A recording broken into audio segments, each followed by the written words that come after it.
Welcome to the Mic'd Up Show, the ultimate hub where the hidden stories behind the industry come to life. This is season 5 of the Mic'd Up Show, where we say every mortgage has a story. My name is Michael Kelleher, and in every episode, we dive deep into the entrepreneurial spirit, the strategic insights, and the breakthrough innovations that build the world's greatest mortgage companies. So whether you're advancing your career, scouting for industry leaders, or exploring opportunities in mortgage lending, real estate, fintech, or prop tech, you're in the right place. Get ready to unlock the story behind every mortgage. Let's dive in today with Quinton Harris, who has spent more than 2 decades in mortgage. I ran across him when I was working with companies who were forward-thinking, willing to build a mobile app when he was with Bank of England. And he always has come across as somebody who understands sales leadership, and he was mentoring loan officers then. He's been mentoring and leading loan officers since. If you look at any of the reports, he has one of the fastest growing mortgage companies by salespeople. He's mentored more than 200 loan officers, I'm sure, and we'll hear more about it. He's driven in billions of dollars in production with companies he's led. And what I'm excited about, if you follow our LinkedIn channel, Adopt the Brand, is the lack of ability of loan officers to get beyond that 5th episode or their 21st episode. Quinton is up to over 260 episodes of a podcast called What's Your One More? And he uses it to speak to the general public on purpose, leadership, discipline, growth. And every couple episodes, he will give anecdotes on how people are getting into homes or how real estate can be a strategy. So Quinton Harris, Chief Strategy and Growth Officer at Texana Bank Mortgage. With that huge introduction there, do you want to just kind of recap what I said and how you, maybe back to the Bank of England days, how you got to there, and then we'll get into how you were able to get to where you are today? Yeah, absolutely, Mike. Thanks for having me on the show. Congratulations on the 5th season. As a fellow podcaster, I know how tough that can be. You named it, man. Going past that 7th episode, I think there's over 3 million podcasts out there, and about 2.3 million of them are in the graveyard. So, anytime you can make it beyond that, hats off to you. That's quite the achievement, and it's an honor to be on your show today. Thanks for having me, and it's just great to be here. So, yeah, just to kind of fill in some of the gaps. As you mentioned, been doing this for over 2 decades, which is a life sentence in the mortgage industry. You just don't see a lot of us in here doing it for that long, so you kind of dip their foot in, got out during the downturn of 08, 07, and got back during the glory days there of 19, 20, and 21. And, to be one of those individuals that's been there for a long time, strictly originating, being in that footprint of mortgages, it's a little bit of a rarity, but it also makes for a cool fraternity, being in a group of people like that, like yourself. So, again, thanks for having me on the show. Just to, kind of fill in some of those gaps you mentioned earlier, started day one out of college, graduated from the University of Tennessee, go Vols. And, from there, it was literally right into mortgages. That's all I ever knew. And in 2002, it was kind of a wake up call. There was a hiring freeze going on. I had a huge run up with a large bank to kind of get in their MAPS program, which is like a manager training program. Sounded great. And then the hiring freeze happened and no one wanted to talk about that. So mortgages came a calling. And like anybody that you'll talk to, once it's in your blood, it's in your DNA, man. And you don't get out of it. Find your way in there. And it's kind of, here we are. And, for me, the thing that drove me the most about this is that, I grew up in a household where renting was the normal. And, for years, my parents, they struggled, but they always provided, but it was a tough environment, moving house to house and renting in different school districts. And so being able to kind of create the American dream for other people, not only was like comforting, but it was cool to see. And it made me recognize at a young age, like, homeownership is something that is pivotal. And so, at a young age of 21, I bought my first home and it kind of took off from there. And that's why I'm so passionate, fast forward here with our podcast, talking about teens in real estate. When you see the national averages at 40, then you're like, dude, that cannot be okay. That is not right. So it's a very big passion project of mine to go out there helping young people buy homes, whether I do the financing or we educate the parents. It doesn't matter as long as they go out there and kind of become a homeowner. And so In 21, I worked for a company called Ace Mortgage Funding.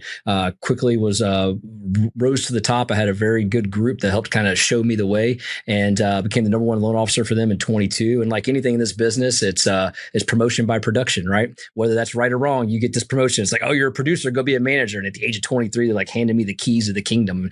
By the way, that's not a good idea. But that's what happened. And learning on the job is not the best place to be. And I did. I made some major mistakes. I was fortunate to be paired up with a great partner at that time who was a lot older than me, kind of showed me the ways with some things. But at 23, you're just making pivotal mistakes. You're managing people that are 35, 40 years old, and sometimes you handle that with grace, but most of the time you don't, and you grow up a lot on the job. And so by the time I was 28, 29. I had decided to step down from Ace Mortgage, kind of open up my own operation. And boy, was that a great time to do that right in the thick of 08. But did that, and it was a definite wake up call. The mortgage world will humble you real quick, and it did it during that time. But we survived, and we knew what we wanted to do. Myself and the people that kind of helped come over there and start that business with me. It was a mortgage brokerage operation, and we ran that for about a year and a half until we met Bank of England, and we knew we wanted a federal bank charter. We were able to get a state charter with Bank of England, which gave us a footprint in all 50 states, and it really was like a match made in heaven. In 2009, I joined them June 15th, 2009. I was there for a little over 17 years with them. We had an amazing run up. Quickly became one of the largest branches, and not the largest branch in the entire company, and dominated the charts with them. We were very successful. I mean, in our heights, we were in the $80 million a month range. We were doing some pretty amazing things, and I think that the turning point for us was in 2011 when we decided to break away from the norm and not hire or focus hiring on people that were at other companies. This industry has a trend of like wanting to recruit people that are other companies and bring them over here. And to me, that was a cycle that was revolving door. It was very hard to kind of build a foundation on that. So we took the approach of going out to colleges and recruiting young graduates, bringing them into the industry, showing them the way. And it's pretty cool because if I look around Northeast Florida and parts of Central Florida, I kind of feel like I have this Nick Saban tree of individuals that are no longer working for me, but are killing it out there and doing high levels of success. But they were top producers when they were underneath us.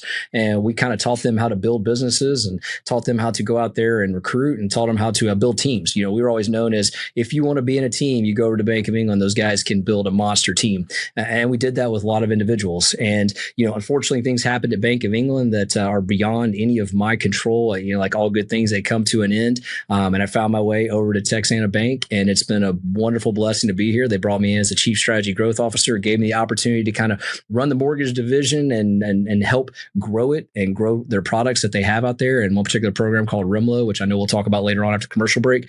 But man, super pumped to be here, and just excited to get a chance to share the story a little bit and talk a little bit with the audience here at Mic'd Up. I find the coaching tree part interesting. The industry does not always take your model, obviously, of training up, because they are worried people will be other places. Mm-hmm.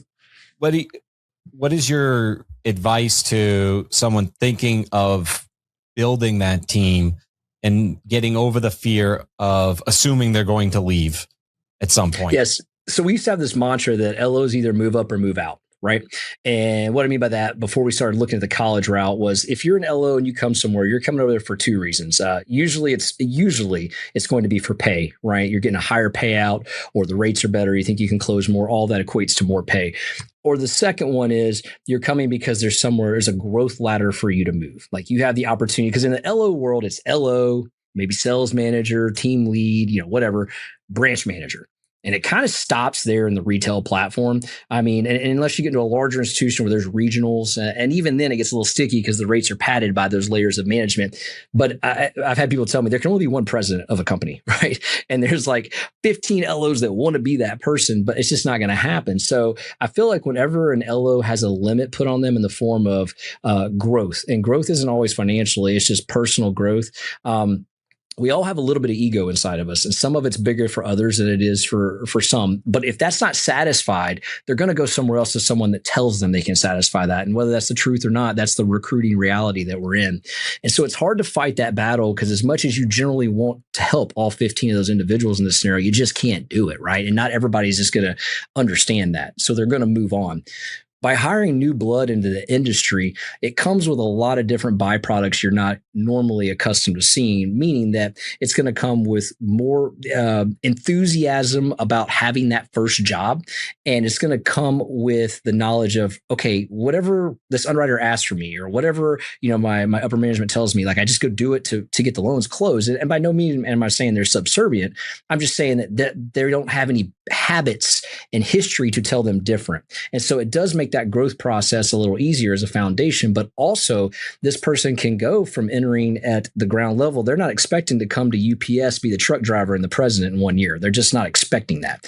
They're expecting a growth ladder. So if you provide that growth ladder for them, at the entry point, you can give them years of growth through there.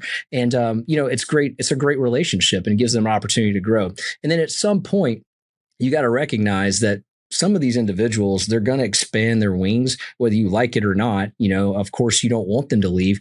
But if they leave and they're bettering themselves, like, this is the hardest thing I had to understand. And it really took me a long time to get to this. And by no means have I perfected it. I don't think anybody can. But if someone leaves and they leave to better themselves, and I truly mean that, and it's not just to go take a title in name only, you got to be happy for them and say, listen, at some point you assisted in that, right? And that's a cool thing to see, a coaching tree. I go back to that old Saban coaching tree, is that, when he's had many coaches go different places, yeah, maybe one day he's like, for one day, he's probably like, crap, I got to get over this and find someone else. But at the same time, he also knows that's an opportunity to put someone else back into the system. We have to kind of look at that the same way. And that's a lot easier said than done, by the way, because as a branch manager or a company, you look at that production loss and you're like, crap, I just lost that. And if you're not constantly recruiting all the time, you can't feel that right away.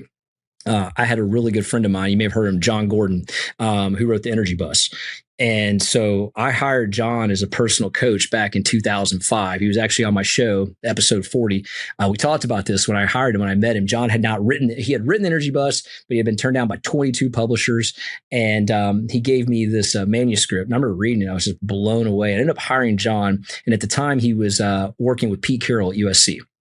And I told John when I was at Ace Morgan, he's like, what's your biggest challenge? I'm like, dude, we have loan officers for about 2 years and then they move on and we got to redo it again. And you never build a foundation. You're constantly churning in the revolving door. It's just tough. And he was like, well, it's two things. Number one, it's your culture. It's always going to be your culture. That's why they leave. And he's like, number two, you're not recruiting enough. And he goes, like Pete Carroll, this is before NIL deals. You had to constantly be backfilling that pipeline of individuals. So you've got to find your next farming system for it to do that. And it took a couple of years for that to click. But when it did, I recognized that I can control some of those things. Number one, I can build a culture to where people don't want to leave. I can do that. That's up to me. I control that. And then number two is, where do I find the farming system? And for me, it was the ultimate answer was at universities. Always be recruiting, always bringing people into the channel. So I think those things kind of helped me cope with that a little bit better and helped me not so much worry about building talent and talent leaving. Because it really, if you give them a reason not to leave, they'll stay. Yeah, and I think on your Nick Saban side, there's a quote by Nick. Mediocre people don't like high achievers, and high achievers don't like mediocre people. Correct. It seems to me in the mortgage industry, you're not going to be able to get all high achievers. It is always a mix of high achievers and mediocre people. So it goes back to coaching, of putting the people in the best position to win with the talents they have. Did you have early indications of who was going to be a mediocre person and what position you'd put them in versus who was going to be a high achiever and a different route you were going to take them as you were building these teams? Yeah. So we always talked about it. You can only have 11 men on the field at a time, right? And so not everybody can be the quarterback. So or the wide receiver or the running back, right? So you had to have some linemen and you had to have blockers down the field. And so for us, you had to recognize, like, your top tier talent individual is a top tier talent individual for a reason. One comes to mind for me. I can say his name right now. He was a robot for us. And literally it showed when we went through training, it showed through production. To hold comparison of why aren't you like this person to other people inside your organization is unfair.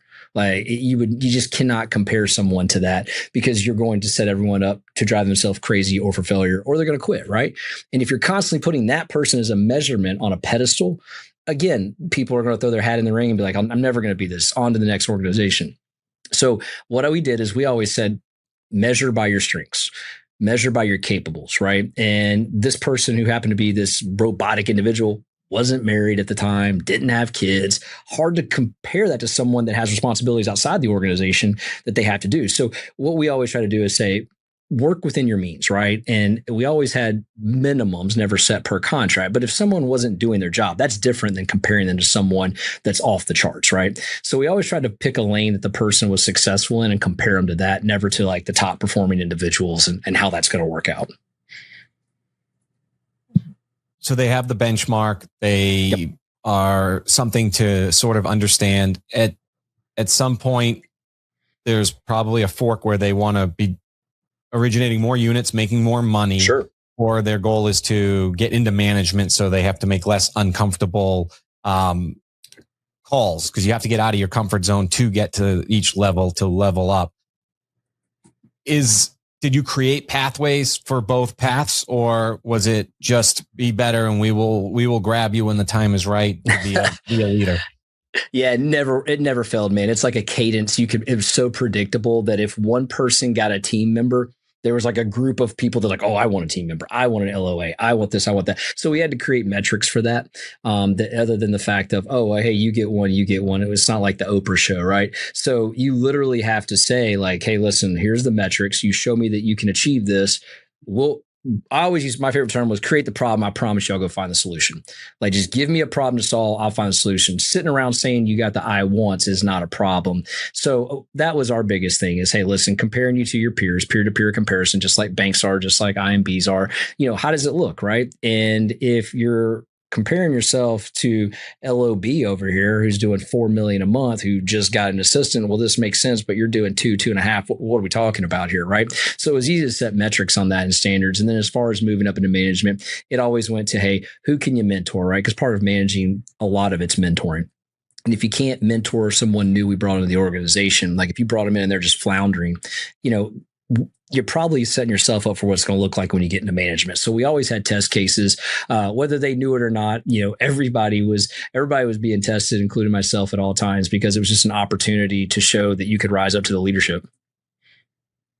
I think you have a really great understanding. So for the audience, I am talking to more IMBs and they're asking, and we're consulting a little bit on, they're a traditional retail mortgage advisor. If I was going to advise them, I would say focus. I would say own your zip code, focus on your zip code. You're too spread out in your ideas. But I think they are understanding the world is moving to where, and we're about to get into this in your opinion, because it's hard to lead this way, but it would make sense for them to have an arm that is more transactional, consumer direct, maybe better pricing. Our industry does a very poor job of rewarding repeat business. Real estate agents do too, but why you pay the same amount of bips on your second and third deal and your fourth deal is making it very difficult for a customer for life, in my opinion. But we still have to go within the models to figure out how to get there. My guess is after you have the advisor part and the local referral partner and the consulting, there are certain types of loans when you're refinancing and you're really just repeating for a lower rate, where maybe just more transactional speed and better pricing would be rewarding for them. I say this because I believe Texana Bank has both models. There are branches that are more transactional and find people in the need and convert. And correct me if I'm wrong. And then there's ones that go out there and hunt and they sponsor Little League and they're able to bring it in and maybe, probably at a little bit higher of a rate, but you get better advice and save hundreds of thousands by making the right decision. What is your recommendation for these IMB leaders to not stand still like a deer? You got to keep moving and sort of understand, is it possible for them to bring in a consumer direct part for their servicing, for their repeat business? Or is it one of those where you just think if you don't get it, you don't get it, and you're going to lose too much money on that side before you realize it works? I think for the IMBs, there's definitely a squeeze on that side that's taking place. I would venture to say, and I don't know, right? But I would venture to say that I think if maybe some closer looks were taken at some of the IMBs, they probably have a solution for that inside those channels. I bet it's there. But what I would suggest is this, is that I think, including us, we can't be naive to the fact that some of the major players in the industry are saddling up with large portfolio servicers, right? And by doing such, it's given them the ability to call anyone inside that portfolio, thus avoiding the trigger rule that's taken place. There's a loophole in that for them, as well as, let's face it, they probably got people in a call center making anywhere from 10 basis points to $250 a closed loan. It's going to be tough to compete in current models with that price compression when they start throwing out there the money that they can in rate to buy that, to keep that suppressed so they can get that customer back in the fold. And that's exactly why they're doing it. So if you don't have a plan, you need to get one. Because it's going to be tough to keep your current book of business when some of these servicers that are servicing the loan, the master servicer is going to be coming after it as well. I mean, you just be foolish to think that's not going to happen. I think the only piece that maybe is not vulnerable to this is the purchase business. You've really leaned in into purchase all the years you've been an originator, which has given you the knowledge base to sort of provide a niche on this new Remlo program. I think now is a great time to tell us about it. It's not something that the idea of it is out there, right? Sure. The way you're doing it is unique in the ability to actually not just hang a license with the real estate agent, but actually having them be part of the team and actually make their customer experience better. More dollar can go a longer way for their customers, and they can make money along the way that can reinvest into the Texana group itself so that you can continue to grow your market share and footprint. Can you break down like how the idea, the stuff that fascinates me is like, where were you when somebody brought it in on your desk and said, Quinton, we should do this? And then who did you meet with? Like, was it IT? Was it compliance? How did that ideation come into an actionable plan? And then I'll ask a follow-up on how it's doing today. Yeah, so I'll say this. That is the program that lured me over here. Coming out of that Bank of England debacle with some direction of what are we going to do. That was it. They had already had it on the roadmap. They had currently been implementing it. Remlo program is a pending trademark program that stands for Real Estate Mortgage Loan Originator. It's based on the dual capacity memo that HUD released in November of 22. Dual capacity is something that's been around for decades, right? I mean, agents could always be an originator, act at originator capacity on the conventional side. It was always the government side that was the challenge. And with the exclusion of RD here recently, you've been able to take advantage of that on the FHA and VA side. And so I think the thing is this, is that people always ask me twofold, like, well, why did this happen? Why did it take till 2022 for this to happen? And I like to joke, like all things government, nothing moves fast. But the whole reason that was in play was because prior to the LO comp rule taking place, we all know as originators, when you were getting paid on SRP and you were getting paid on fees up front, the service release premium and the yield spread on the backside of a government loan was different, far different. Just like when you do trades sometimes on the secondary side, it's a higher premium, right? And so you technically could have, I don't like using this word, maybe not steered, but directed someone more favorably to a government loan to get paid more. So if you are the agent and the loan officer, there's a conflict of interest there. Well, once the LO comp rule went into place in 2010, we all know what happened. You get paid on volume regardless of product, blah, blah, blah. Here we are. But it took HUD till 22 to go, oh, crap, this is an old rule. We don't need it anymore. So they got rid of it. But a lot of the industry, when it came out, took it as, I can't believe they're letting them be loan officers. This is crazy. And a lot of people, I mainly point to mortgage brokers, jumped right in right away, right? And a lot of mortgage brokers that are producers and managers are also their own compliance department. Let's face it, and that's not a knock. That's just a fact, right? And so they'll jump in independently and run with it. And to me, that's one of the biggest challenges that we've had moving into the market as of 25 and 24 was that we were dealing with some people's preconceived notions based on some of those introductions that were made in 23. And so instead of jumping in 23, legal counsel and of Texana got with other players in the market that had connection ties to regulatory bodies and said, hey, let's firm up a product. Let's see if it'll pass any of the tests. And then let's take it to the market. And that's what they did. So they built a runway. I think it's further advanced than anything I've ever seen. The way that they pair up with a real estate agent.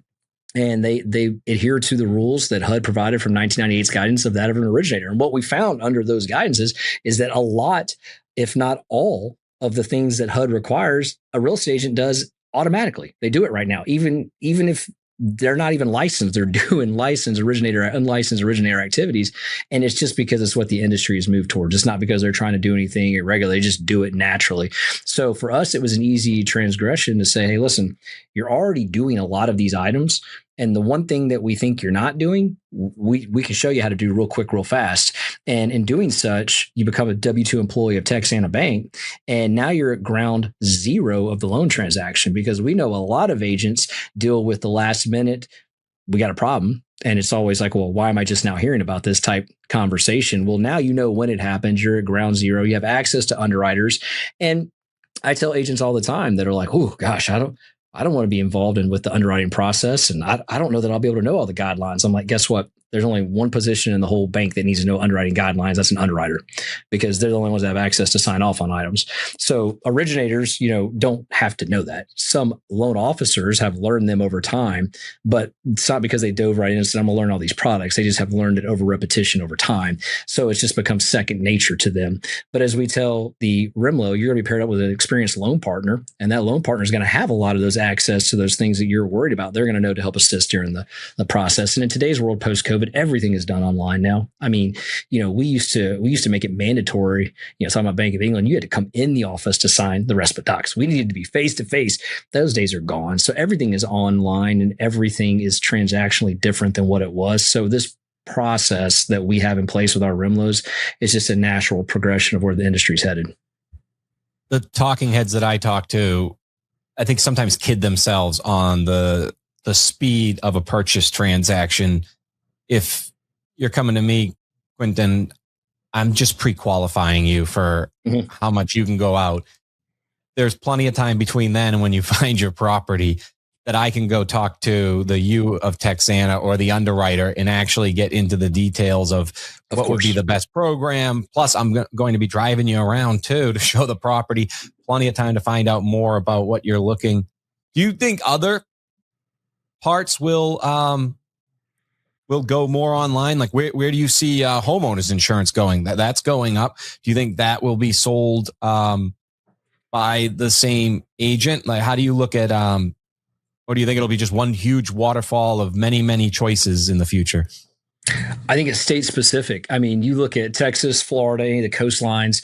It's insurance is a challenge, a California challenge right now. I mean, we have providers that are pulling out weekly lines of insurers that are leaving the states because, it doesn't make sense for them to insure anymore due to some of the natural disasters that have happened. Right.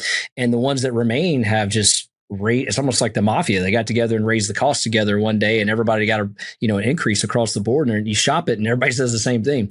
So I think there's certain states that insurance is actually making affordability much harder than it should be. Florida being one of them, Texas and California. I mean, I'm sitting in one of those right now in our studio with you. And, it wasn't 3 years ago, everyone in Florida woke up to almost an 80% increase in premiums.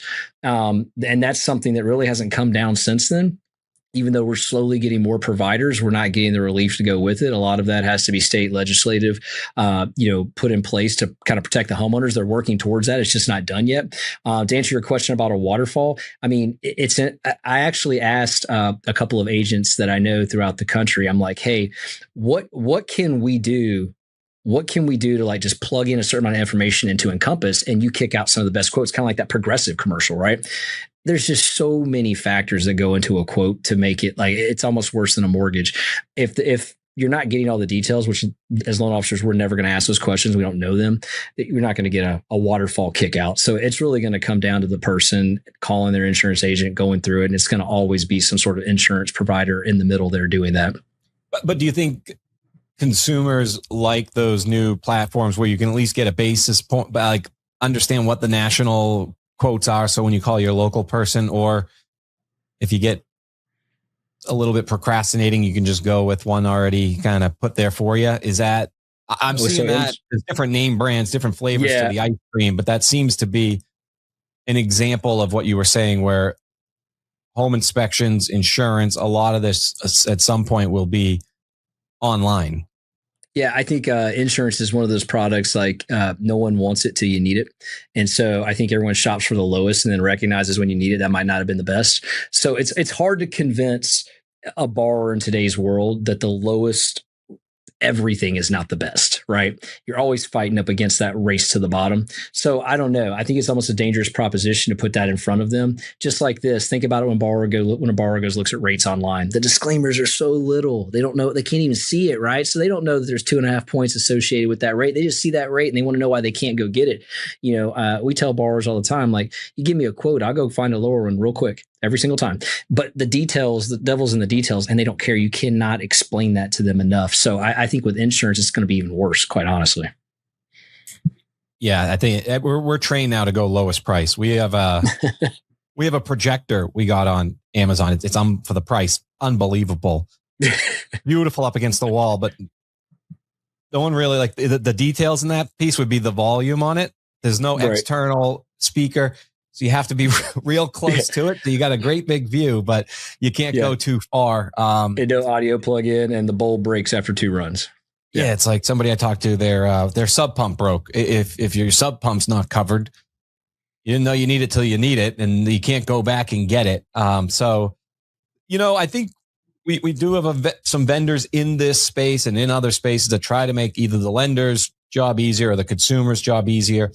We have added 3 new sponsors to our show because we're able to get some great, unbelievable guests like Quinton. So we'll take a quick break, and we'll be back in a minute or two on the other side to find out Quinton's view of where the industry is going from a technology perspective. And get your popcorn ready. We're going to talk about podcasts.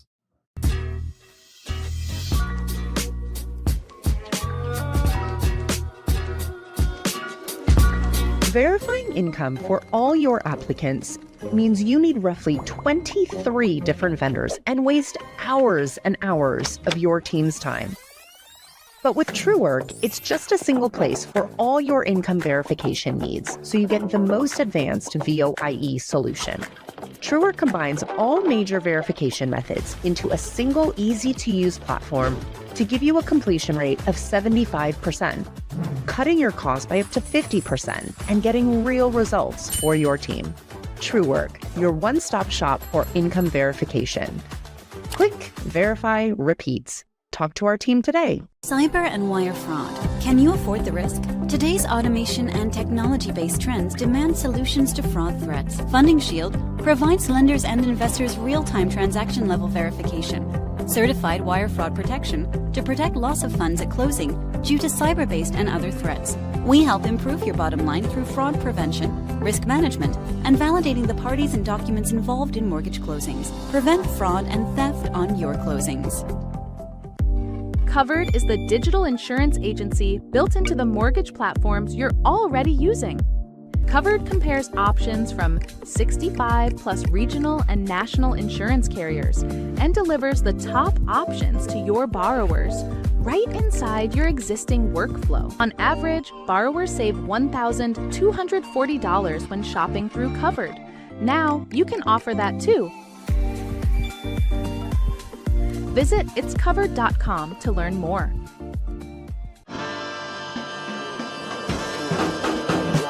With True, we help you understand borrowers so you can help them as you grow your business. We stand for truth and trust because our AI-powered technology leaves no stone unturned, no data point unchecked, so you can make the right decisions and your customers' loans can be approved faster. We stand for these things because they lead us to accuracy. And that leads you to proven insights and reduced risk. And it leads your customers to a better future. And that's what's true. Lending intelligence. True. Meet Addy AI. Write entire emails 10 times faster using AI. Simply tell Addy your email topic and watch the magic happen. Generative AI finds ways to make your writing shine. Train Addy to sound like you. Set up your business profile and let Addy learn about your company. Simply connect your website, upload documents, or link to your Google Drive, and you are good to go. Let AI handle your emails so you can focus on real work. Available in the Chrome Web Store.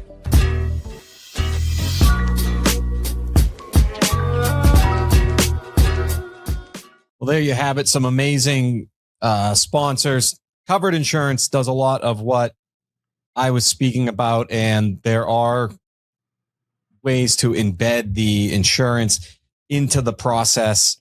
You're going to see many different ways to almost insert like an assembly line, right? So say you're a winery, you have the wine goes into the bottle, then the label gets put on, and then the cork goes in it.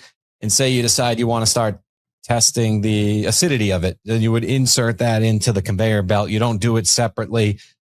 Quinton's doing a lot of this with the new point of sale he has been working on, where you have your traditional, then you have your Quinton ideas, and then out of left field now you have AI. And now, okay, you don't have to bring the loan and bring it over to the AI factory and back.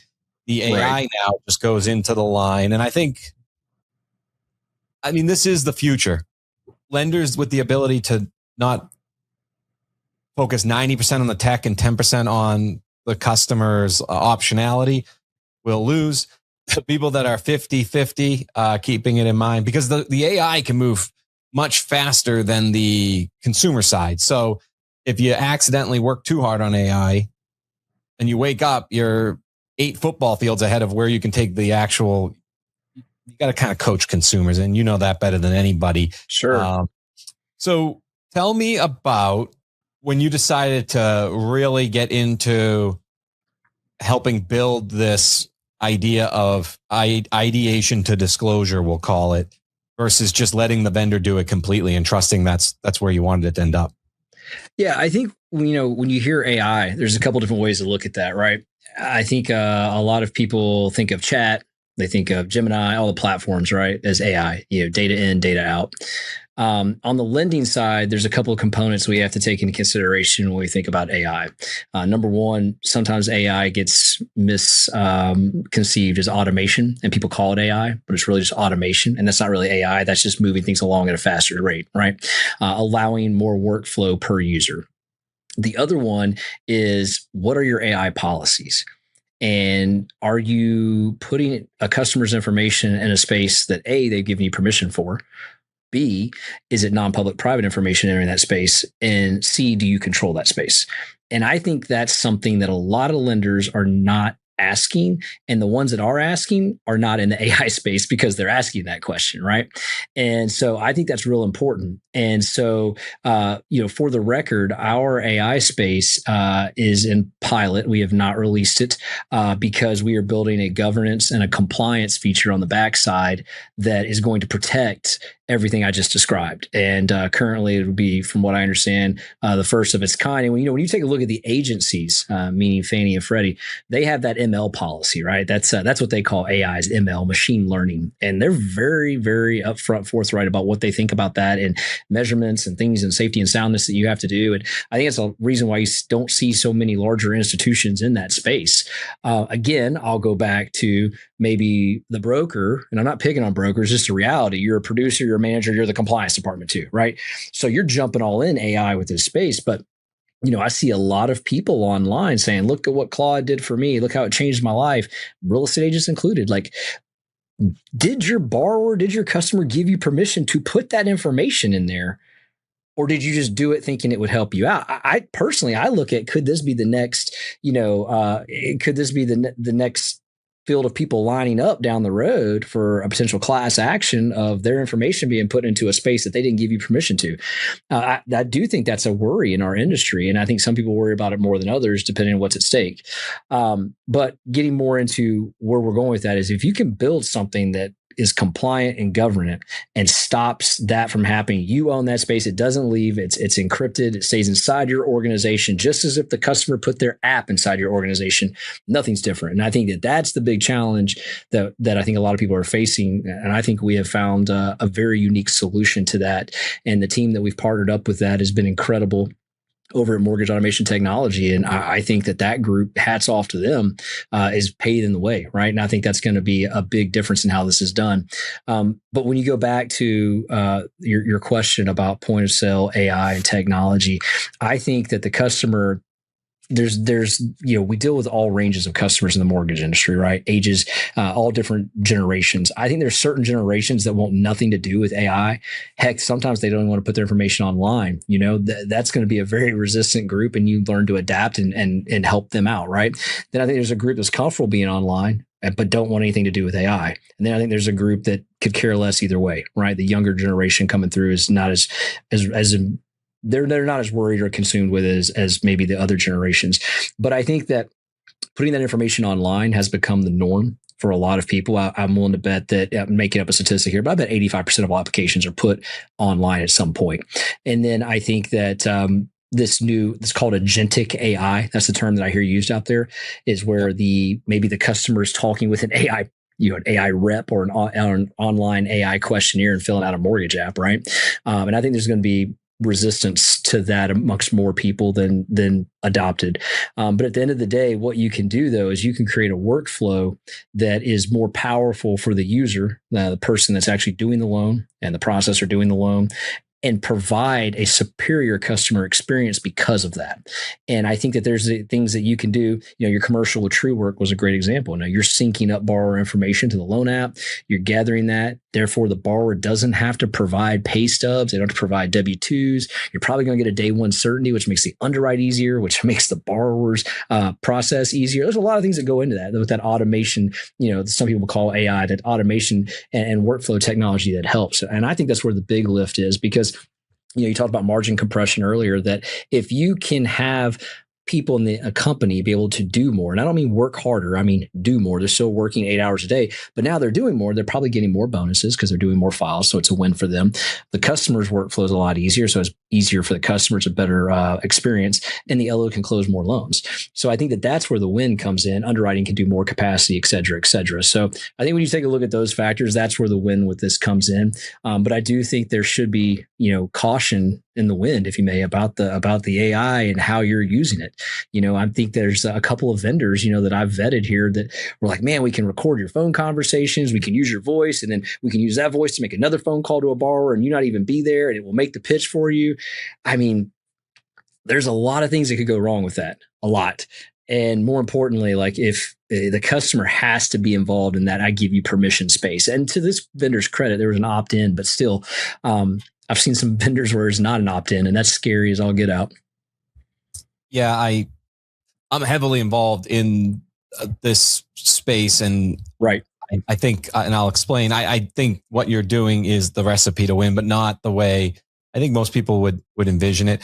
And there are going to be pieces that pop up out of nowhere. I heard yesterday that if you're using AI for Fannie and Freddie loans, and so this is for anybody listening of always challenging why the mortgage industry is so behind. Well, there's a piece in there that says there's going to be whoever's in charge of it, and I don't know exactly what that means, at the lender is personally responsible, like yes, a personal guarantee on that. What is that? Like that's insane to me. I mean, great. But that is the most stunting. That's like taking a loan with a personal guarantee, right? Another one I heard was, just so you don't, I'll say a couple so you don't have to actually comment back on these. Right. The other day, they just announced that, and by the way, I know many banks that are now doing the enterprise Claude, right? Like that's a big thing. I think banks are actually starting to really embrace this, which baffled me because of how much they don't want to, they're so strict on technology. But I know about 4 or 5 I'm working with that are thinking of doing a enterprise Claude with the idea that you put it locally and that loan officers put it out there on the cloud version and you control it all. But they just announced 2 days ago that Claude actually takes all the data from those locally installed for 30 days. And it's like, what's that? I thought we just said correct. Our whole selling point is that we don't give that away. And then they're actually nerfing it, which is a word for, they're actually rewriting your prompts without you knowing it to save money on the answers if they don't think you're a big enough client. And by the way, if you're not Oracle or something, you're not big enough. So though it is the Wild West. And that's when I think the reason you're going to win, Quinton, and if they were a sponsor, I would say them, but Matt and the group over there, right? Are going to win is because I think the end game is AI agents talking to AI agents. So will you get that much noticeably faster that the consumer will notice? Maybe. But if someday down the road, a year, 2 years, who knows how fast it moves, where each consumer has their own agent, and you've now built, Texana Bank is so much further along in that infrastructure that within 3 months, that's where you can gain market share that I don't even think people could even wrap their heads around how much you guys would grow compared to others. So you are ahead. I think that's really where it'll be a learning experience to get to that point. In the meantime, I still have this theory that double down on loan officer recruitment like you're doing, double down on customer communication and experience, because a lot of the AI that people are working on, they're going to get ahead, but a year later, I think a lot of people can catch up 80% by just whatever the next vendor is, or maybe a year and a half. Like I use how many people use that underwriting vendor for 3 years, and now they've switched over to the new one. Mm-hmm. All that 3 years where they were winning, like, are they really winning anymore? And that was the focus, not on the loan officer and the consumer. So the reason I love what you're doing is you're going top of funnel, not sitting around in the underwriting world, which it will lift all underwriters, less touches. I totally get it. Can you talk about how it's going to help you recruit more real estate agents, because the learning curve will be less because they can. Yeah. I mean, that's the whole point, right? If you can build out, just like with the college students, so you take that same mentality when you bring them in, how did you speed up that learning curve? Well, if you can put them into that system, and a lot of the confidence increases, because the minute we pull credit on a borrower, it starts underwriting. And the minute the AUS is pulled, it starts underwriting. And we use the same underwriting system that Freddie Mac uses in post-closing. I want to be transparent with that we're not using a brand that's a third party that you got to go out there and upload stuff into. Like, it's inside our system, and it's the same one the government agency uses on the backside. And that's a huge, I think, confidence booster for us, but also for our consumers, because, we're taking the information going to Freddie, and we're using the same thing that Freddie's using. And we think Fannie will adopt this rather soon as well. So we're not necessarily trying to go to these other ones like you were referring to there, right? And so for us, that gives confidence for us, our consumers, but more importantly, with that training module, the minute credit's pulled, the minute AUS is ran, conditions are being put in there. And those conditions are catching a lot of things that maybe a post-closing condition would catch. They're catching a lot of things up front that are helping the underwriters as they go to underwrite, and just providing confidence to that LO or that real estate agent, that REMLO, or even that new college grad on, wow, like, we've got this thing approved, and here's what I know I need for a fact to get it clear to close. So when that file goes to processing, instead of processing saying, hey, here's the items we need to get to underwriting, my processors are operating from a workflow of, this file's already been underwritten, here's what we need to go get it clear to close. That's a big difference. And if you can sync up with our verification services, such as what you had as a sponsor for True Work, and you get an asset verification, you get an income verification that runs AUS with day one certainty. I mean, we literally at pre-approval can kick out a pre-approval with an appraisal and title. And if the appraisal is waived, then we're kicking out a pre-approval with title. I mean, think about that. We're down to where pre-approval comes out. You're getting an approval, not even approval. You are approved with title. And we're waiting on title company. So imagine an environment where my REMLO is having, in current environment, open house sign in the yard. Now that sign reads open house, and we're underwriting on site today for approval to buy this home. That's a whole different level of buyer experience when they walk in there. Does your REMLO, is the real estate company Texana Bank, or is the real estate company, they get to stay working at the place they're working? Yeah, great question. So they become a W-2 employee as an originator, just like any other originator for the company that's an originator. They are still a licensed, primary job is licensed focused real estate agent for the organization they work for, via Keller, Caldwell, you name it, right? That is who they are employed by as a 1099 employee. Over here, they're a dual capacity employee, and their second job would be dual capacity origination. So that's that's how that would work. But the other benefit they get with us is they get an opportunity to 401k as a W-2 employee. And that's something as real estate agents they don't have access to. And it's something that we provide for 6 months of being in the company, fulfilling the obligations inside the program. So there's a lot of other upside that we have out there. I mean, I could go on for hours about this, but it's one of the reasons why I think so many people are rushing to our program. It's one of the reasons why we experienced 388% growth last year alone in this program. It's one of the reasons why I think it'll be the leading program 2 years from now in our organization. And there's a lot of people that don't want to see it happen because change is not usually exciting for people. A lot of people don't like change. This is definitely challenging the norm, and it's not for everybody. That's the other thing I like to tell people when I'm talking in front of audiences, like, dude, this is not for everyone, because you're going to have the people that go, cats are cats, dogs are dogs. I get it. No problem. It's not for you. But for the people that do understand that there is longevity in this program, and that databases win. And if your database is under attack or your database is not protected, then you may want to think about this program, because as a real estate agent, you'll be licensed in all 50 states. You don't have to go take 20 hours of education, then go down to your local office and take the test because of the exemption of the federal charter. But you do take the Continue Ed like all of us do at the bank. But your database now, when you have a customer that doesn't call you as a real estate agent about where to refinance and what to do, and you send them to the right place, they're calling a loan officer somewhere who is going to take that person out of your database, and they're going to put them in their database now. And they're probably going to give them to a real estate agent they work with.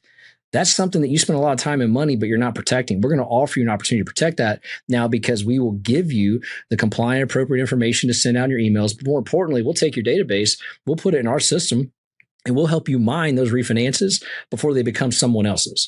And that's another added benefit real estate agents get to see when they become a REMLO candidate over here at Texana Bank. All boats rise with the tide, and that's what you're doing. Absolutely. You're lifting it. Do you have not to put you on the spot here, do you have a success story where an agent came over through word of mouth of another agent being very successful under this program? It's almost like you're dipping into my LinkedIn post for this week. Yeah, I've actually got an email. As I was saying it, I was like, everybody's going to think that was a rehearsed question. But yeah, dude, actually, I'll even call her name out. Karen Adams here locally was on a transaction with another agent. She sends the email to the agent and said, hey, wonderful job with transaction. As you noticed, I was also the originator on this. You asked many times about it. I'd like to share some details of the program. And she's literally recruiting her in the email and spelling out what she did and how she got compensated and the items that she provided, to where the other agent was like, why have I not heard of this? Why have I not thought of this? And yet she made the introduction. So, I mean, it's, it is, I've got a lot of success stories. That literally is one that just happened this week. And Karen's wonderful. She's awesome. One of our top REMLOs. But I mean, the reality is, yes. And there is an opportunity for them to get people working on their team when they recruit them like that. So it makes sense. It's a win-win. Yeah, that's a huge win. And nowadays, I say own your zip code because everything is scalable, but you can't scale until you have a process, and you can scale this program in a zip code, right? And one of the best ways I believe to scale, training wheels of scaling, is a podcast, because you can get clips out of it. You can get interactions with guests out of it. You can get social proof. It doesn't need to be a referral partner. Anybody in the zip code can be a guest. I went and spoke at a lender on this topic, just my experience, how to get started in podcasts. Happy to be here to help anybody. It was for their sales rally, and available for anybody that wants me to fly in and pump people up. When I asked 75 loan officers, that first, so that's, you just said it, but 90% of people don't make it to the 5th episode. And then only 10% of those make it to the 21st, which would be 1%. So 1% of the world makes it to the 21st, probably 0.001% of that in the mortgage industry. When you divide it out, of the 75 loan officers in the room, not one was at the 5th episode. 0. Believe that. I believe 0. I know, but I believe it too, but I'm not, I didn't believe 0. And so I was like, oh, maybe I do have a purpose here. And I hope I inspired it. And some of them went out and they asked, like they were inspired by what I said, that maybe they should get one, because I talked about, it should be about the guests, because that mindset will actually make it, about the guests that you want to be seen with, I guess, not the best, not like an author. You can't go from 0 episodes to getting an author on there, right? But the cool story was they would come back and they'd be like, I ran it by this real estate agent. They said I'd actually be good at podcasts. I was like, yeah.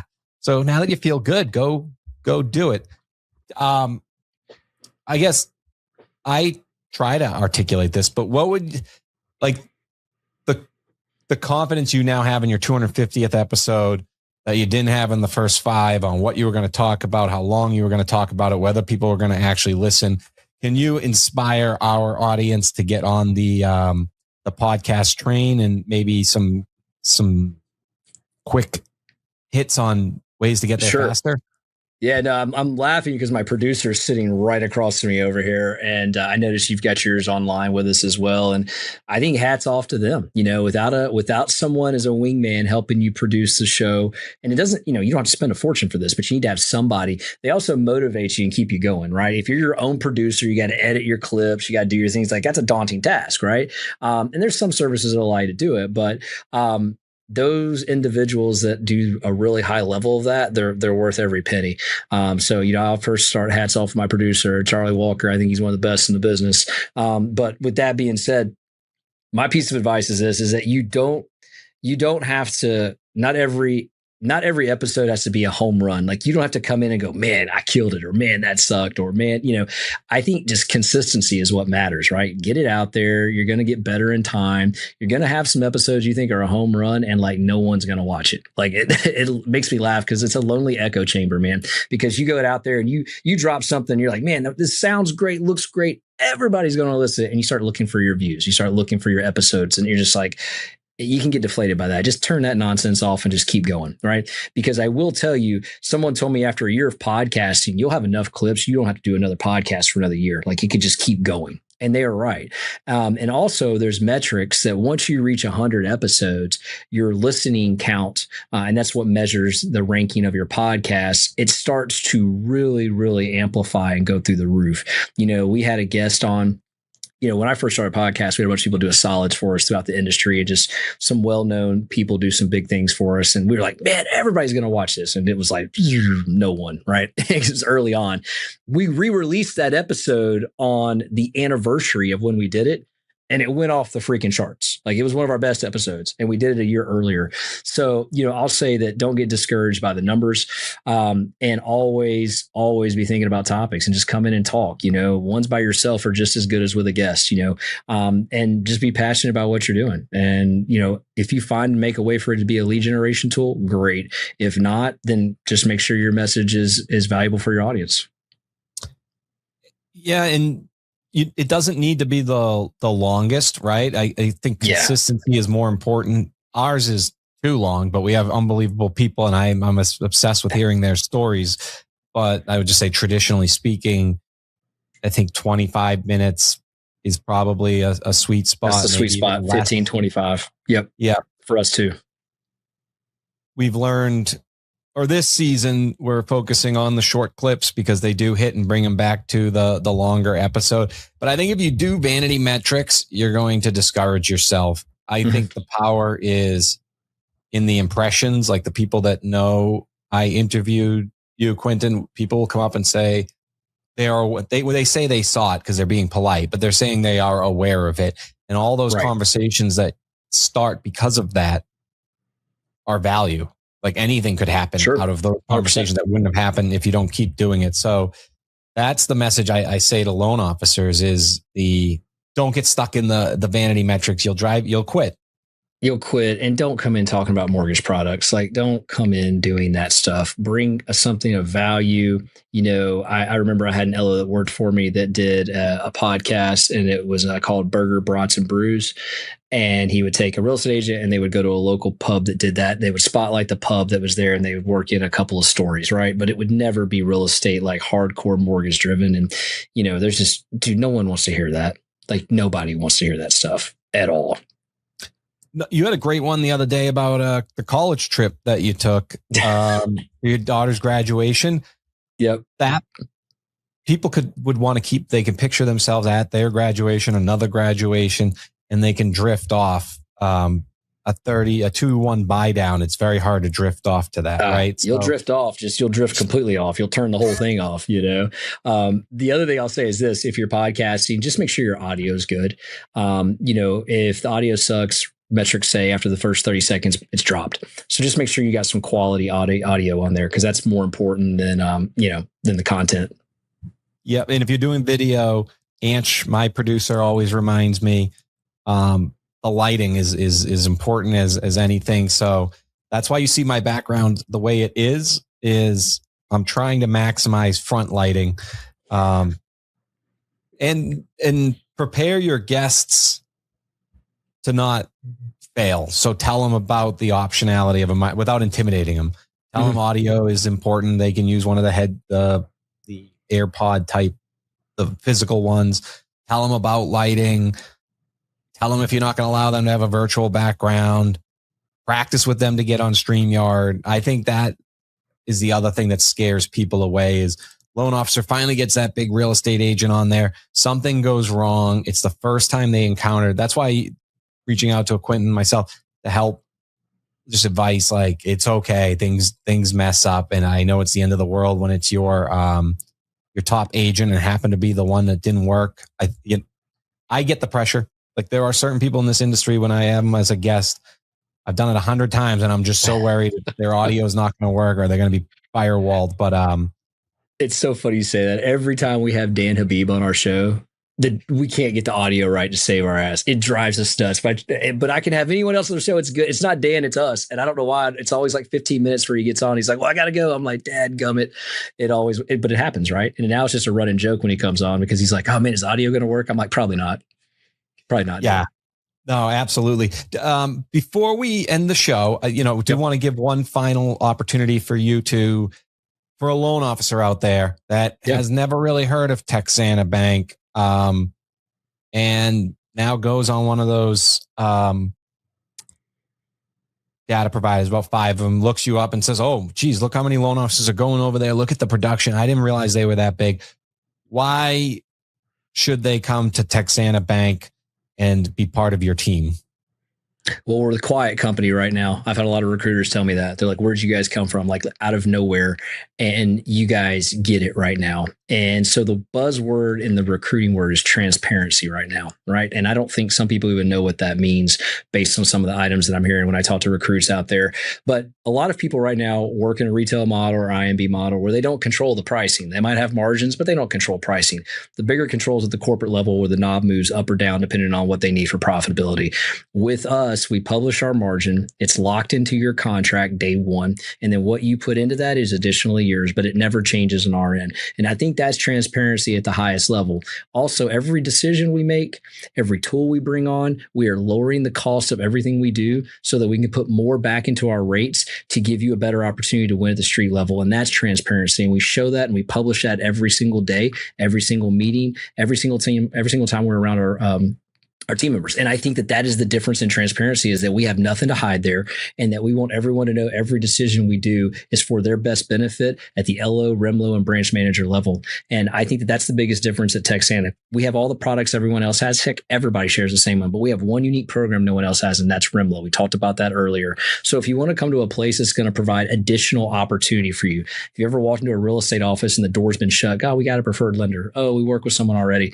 REMLO's your gateway. It's your key to the world, because I have seen joint ventures be taken down through REMLO. I've seen MSAs be broken and just trashed due to REMLO. And I've seen agents that said they would never, ever do anything with a bank immediately come over to REMLO because they had a bad experience. And now we just have endless opportunities that are addition to our pipeline that wasn't there before. So if that's something you're interested in, I'd love to hear from you. Check us out at remloprogram.com. If you're a real estate agent, if you're a loan officer listening to this, check us out at jointexanabankmortgage.com. There you heard it. If you're sick of the door being slammed in your face, Texana Bank has the key to get through the door. And if you heard our episode today, a commitment from Quinton to mortgage innovation, which will create more doors. So thank you for all the fans we have. Thank you for joining us on this journey into the heart of mortgage innovation. Every mortgage has a story, and we're here to help you write yours. If you enjoyed today's insights, please subscribe, leave a comment, share it with your network, and connect with us on social media. Until next time, keep pushing the boundaries and uncovering the stories that drive our industry forward.